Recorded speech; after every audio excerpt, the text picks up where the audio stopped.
Hi, బాగున్నారా అందరూ? Good morning. ఈరోజు మనం ప్యాన్ కేక్ వేసుకుంటున్నాం అనమాట. నేను ప్లెయిన్ వేసుకుంటున్నాను, స్వీటు వేసుకుంటున్నాను.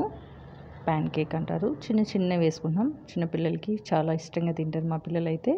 మీరు తప్పకుండా ట్రై చేయండి. దోశ బ్యాటిల్ తీసుకున్నాం.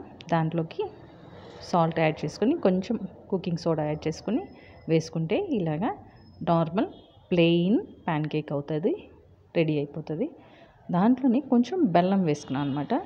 కొద్దిగా బెల్లం వేసుకొని బాగా కరిగిన తర్వాత మిక్స్ చేసుకొని మళ్ళీ దోశలాగా చిన్న చిన్న వేసుకున్నామంటే ప్యాన్ కేక్ రెడీ అవుతుంది. ఇదేమో ప్లెయిన్, ఇదేమో బెల్లం వేసింది అనమాట. ఇలాగ వేసుకుంటున్నాను. నేను ప్లేట్లో సర్వ్ చేసుకున్నాను. చూడండి, చిన్న చిన్న ప్యాన్ కేక్ విత్ బీరకాయ చట్నీ అండ్ కుర్మాతోటి చాలా టేస్టీగా ఉంటుంది. మీరు తప్పకుండా ట్రై చేయండి. ప్యాన్ కేక్ దోశ బ్యాటిల్ తోటి వేసుకున్నాను అనమాట. ప్యాన్ కేక్ బెల్లం వేసుకొని స్వీట్ ప్యాన్ కేక్ కూడా వేసుకున్నాం మనం. చిన్న చిన్నవి సాఫ్ట్గా ఉన్నాయి. చూడండి ఎంత సాఫ్ట్గా ఉందో. లోపల కూడా కుక్ అయింది. మనకి లో ఫ్లేమ్లో కుక్ చేసుకోవాలి. Thank you.